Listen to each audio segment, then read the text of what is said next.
Student start कर रहे हैं मिड टर्म एग्जामिनेशन 22-23 सेशन का मैथ्स का क्लास 12 के लिए।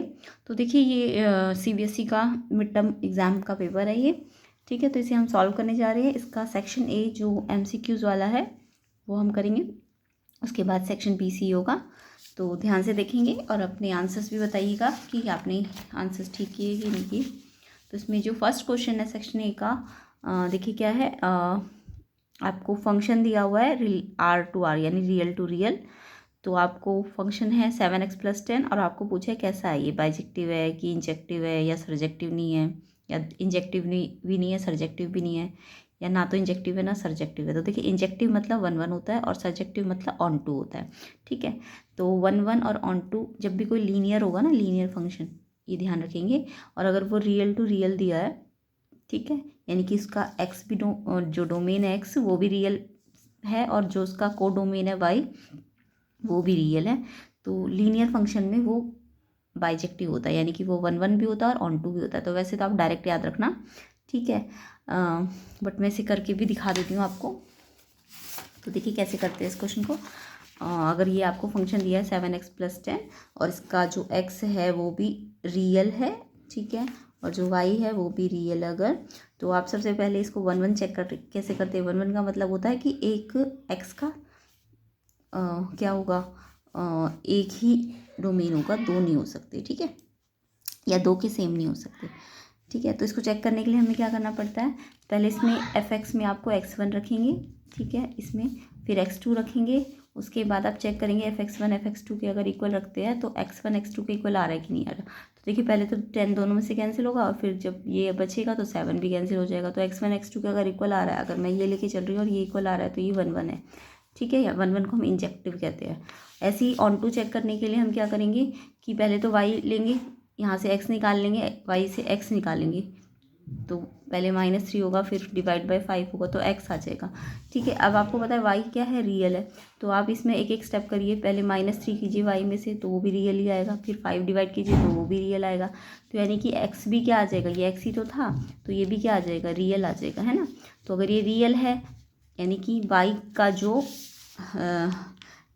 भी y1 है यहाँ पे उसकी कुछ ना कुछ प्री इमेज है। तो जब कोई ना कोई पूरे वाई को डोमेन की क्या मिलती है आपको, प्री इमेज मिलती है और वो भी रियली आ रही है ना, यानी यही तो आ रही है, तो यानी कि वो क्या होगा, ऑन टू फंक्शन होगा। ऑन टू को हम सर्जेक्टिव कहते हैं। तो जब 1 1 भी हो और ऑन टू भी हो तो वो कैसा होता है, बाइजेक्टिव।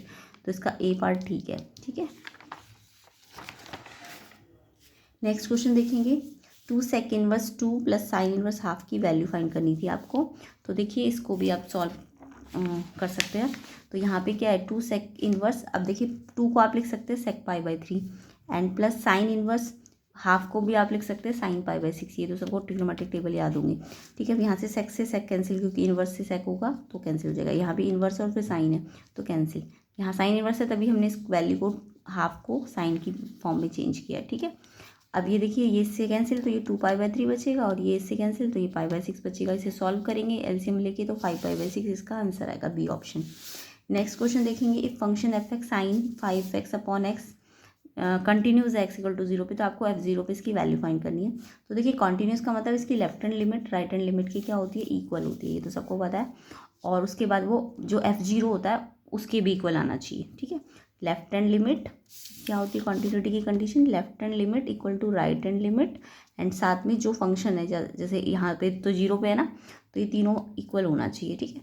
तो अगर मैं लेफ्ट हैंड लिमिट या राइट हैंड लिमिट से कोई भी एक लिमिट निकालूँ क्योंकि कॉन्टिन्यूस दिया हुआ है, और फिर उसको f0 वो जो आएगी left hand right hand limit वो f0 की क्या होगी, इक्वल होगी, ठीक है। तो लेफ्ट हैंड लिमिट निकालने के लिए, लिमिट आपको सबको आती होगा निकालने, अगर मैं इसे डायरेक्ट 0 पुट करती हूँ तो ये 0/0 बन जाएगा। तो मुझे साइन के एक आइडेंटिटी पता है लिमिट की, कि अगर जो थीटा साइन के साथ ऊपर है वही अगर हम नीचे बना दे, तो यहाँ 5x है ना, तो यहाँ भी 5x लाने के लिए हमने 5 क्या किया, एक्स्ट्रा मल्टीप्लाई किया, तो यहाँ पे हमें ऊपर भी रखना पड़ेगा इसको। अब ये लिमिट यहाँ पे लगाते तो 1 होता है इसका आंसर, ठीक है। लिमिट साइन थीटा/थीटा, थीटा टेंस टू 0 देन 1, ठीक है। तो 5 × 1 5, तो इसका आंसर होगा 5, सी ऑप्शन इसका करेक्ट होगा। नेक्स्ट क्वेश्चन देखेंगे, क्वेश्चन नंबर 4, आपको ए मैट्रिक्स की बने, ठीक है। आपको क्या फाइंड करना है, डिटर्मिनेंट ऑफ एडजॉइंट ए। तो ये मैंने आपको पहले भी बताया है इसका formula, determinant of adjoint A का फॉर्मूला जो होता है डिटर्मिनेंट ऑफ एडजॉइंट ए का फॉर्मूला मैंने बहुत डिटेल में एक्सप्लेन किया था आपको प्रीवियस वीडियो में। तो उसका फॉर्मूला होता है डिटर्मिनेंट ए जो भी निकल के आएगा और जितना भी ऑर्डर होगा उसमें से एक कम करना होता है, ठीक है, ये फॉर्मूला होता है। तो पहले आप डिटर्मिनेंट ए निकाल लीजिए। जब ये डायगोनल ही एलिमेंट होते हैं आपके पास तो डिटर्मिनेंट ईजिली निकल जाता है इसको मल्टीप्लाई करके, अदरवाइज आप डिटर्मिनेंट का पूरा फॉर्मूला खोलेंगे, ठीक है। उसके बाद आपको ये एडजॉइंट ए का डिटर्मिनेंट का फॉर्मूला लगाना है। तो डिटर्मिनेंट ए तो आपके पास आ गया ए क्यू, एंड एन कितना था, ऑर्डर 3 था ना, 3 इंटू 3 ऑर्डर का मैट्रिक्स है, तो 3 - 1 2, तो 3 की पावर 2 पास पास है तो मल्टीप्लाई हो जाएगी, तो A6 इसका आंसर आएगा, यानी उसका आंसर होगा ऑप्शन सी, ठीक है। नेक्स्ट क्वेश्चन देखेंगे, क्वेश्चन नंबर 5। ये आपका देखिए जब स्ट्रेट लाइन होती है ना तो ये डिटर्मिनेंट होता है, जब ऐसी लाइन होती है तो ये मैट्रिक्स होता है, बट इसमें क्वेश्चन में तो हमें डिटर्मिनेंट निकालना पड़ा ना, इसको लाइन, इसमें ऐसी लाइन लगाएंगे तो डिटर्मिनेंट बनेगा। तो यहाँ तो ऑलरेडी लाइन बनी हुई है यानी डिटर्मिनेंट है। +3 = 0, तो आपको एक्स फाइंड करना है। तो डिटर्मिनेंट सॉल्व करना तो सबको आता होगा, कैसे करते हैं, पहले ये वाला अगर आप इसके अलॉन्ग खोलते हैं इसको तो पहले ये लेंगे तो ये बचेगा ना, ऐसे करेंगे तो ये बचेगा। तो इसको जब 2 × 2 हो तो इसको इससे मल्टीप्लाई, इसको इससे मल्टीप्लाई, बीच में माइनस, फिर इसकी टर्न आएगी तो यहाँ माइनस का साइन आ जाएगा, ये आप ऐसे कर देना तो ये बचेंगे x 4 1, तो इसका भी इससे मल्टीप्लाई, इसका भी इससे मल्टीप्लाई, फिर ये वाला तो इसमें 9x, फिर ये -4x, तो ये आपने इसको इस रॉ के अलॉन्ग क्या कर दिया, एक्सपेंड कर दिया, साथ में +3 भी है, ये एज इट इज आ जाएगा =0। अब इसे सॉल्व कर लेना, तो x की वैल्यू सॉल्व करके -1 आ जाएगी, ठीक है। तो इसका आंसर होगा आपका डी ऑप्शन। नेक्स्ट क्वेश्चन देखेंगे, if A and B are square matrix of order 3, आपको डिटर्मिनेंट ए दिया, डिटर्मिनेंट बी दिया और ये फाइंड करना है, बहुत इंपॉर्टेंट क्वेश्चन होता है ये। तो इसमें आपको क्या करना होता है, आपको पहले ना ये फार्मूला पता होना चाहिए, अगर के कांस्टेंट और ए का ओवरऑल डिटर्मिनेंट है तो के बाहर आ जाता है, और एन ऑर्डर जितनी बार ऑर्डर होगा उतना के की पावर आ जाती है और डिटर्मिनेंट एज इट इज़ आ जाता है। बट यहाँ तो सिर्फ एक डिटर्मिनेंट नहीं है, 2 है ना, तो इसमें आपको पता है डिटर्मिनेंट का रूल कि इस पर भी डिटर्मिनेंट लगता है और इस पर भी लगता है, तो ये लगा दिया। और 2 जो कांस्टेंट है वो 2 की पावर n में बाहर आ जाएगा। अब n देखिए इस क्वेश्चन में कितना ऑर्डर दिया हुआ है, 3 है ना, तो n कितना है 3, 2 की पावर 3 यानी 8, और इनको मल्टीप्लाई करोगे तो 6, और 2 माइनस है तो पॉजिटिव, तो 48 प्लस का आएगा इसका आंसर, बी ऑप्शन इसका करेक्ट होगा। नेक्स्ट क्वेश्चन देखेंगे, ये क्वेश्चन बहुत इंपॉर्टेंट है, आजकल बहुत आ रहा है। How many reflexive relations are possible in set A, जिसके अंदर एलिमेंट कितने हैं 3। तो देखिए इसका फॉर्मूला आपको याद रखना है, रिफ्लेक्सिव रिलेशन के नंबर का 2 की पावर n² - n होता है, तो 2n कितना है यहाँ पे 3 है ना, तो 3 का स्क्वायर -3, तो 9 - 3 यानी 2 की पावर 6 आ जाएगा इसका आंसर। तो ये फॉर्मूला रिफ्लेक्सिव रिलेशन के नंबर का है, ठीक है, तो यानी कि 2 की पावर 6, बी ऑप्शन इसका ठीक है। नेक्स्ट क्वेश्चन देखेंगे, फॉर द कर्व, ये कर्व है, कर्व की इक्वेशन है, आपको उसका dy/dx निकालना है इस वैल्यू पे। तो आपको कर्व का पहले dy/dx निकालना है, तो कैसे करेंगे इसको, देखिए डिफ्रेंशिएट कर देंगे विद रिस्पेक्ट टू x, तो √x का 1/2 √x होता है, √y का 1/2 √y होगा, बट y क्योंकि x नहीं है ना, हम तो x की रिस्पेक्ट में कर रहे हैं dy/dx, तो dy/dx लेना पड़ेगा आपको, क्योंकि y का फर्दर डेरिवेटिव करना पड़ेगा, =4, सॉरी =4 नहीं होगा, यहाँ क्या आ जाएगा 0, 4 है ना कांस्टेंट, तो 0 आ जाएगा। तो इधर पूरा आपने डिफ्रेंशिएशन ले लिया दोनों में, ये तो x की रिस्पेक्ट में ही था तो ये आएगा, बट y की रिस्पेक्ट में थोड़ा है, तो इसमें यहाँ dy/dx आ जाएगा। अब dy/dx निकालना है तो पहले ये प्लस है तो यहाँ के माइनस होगा, और फिर ये मल्टीप्लाई है तो यहाँ के डिवाइड होगा, फिर से ये कैंसिल हो जाएंगे 1/2, तो -√y/x। अब देखिए रूट दोनों में तो एक खट्टा रूट लगा देना, इसकी वैल्यू भी 1/4 है, इसकी भी वैल्यू 1/4 है, कैंसिल होके 1 का √1 और बाहर माइनस है तो -1 इसका आंसर होगा, तो -1 ऑप्शन ए करेक्ट होगा।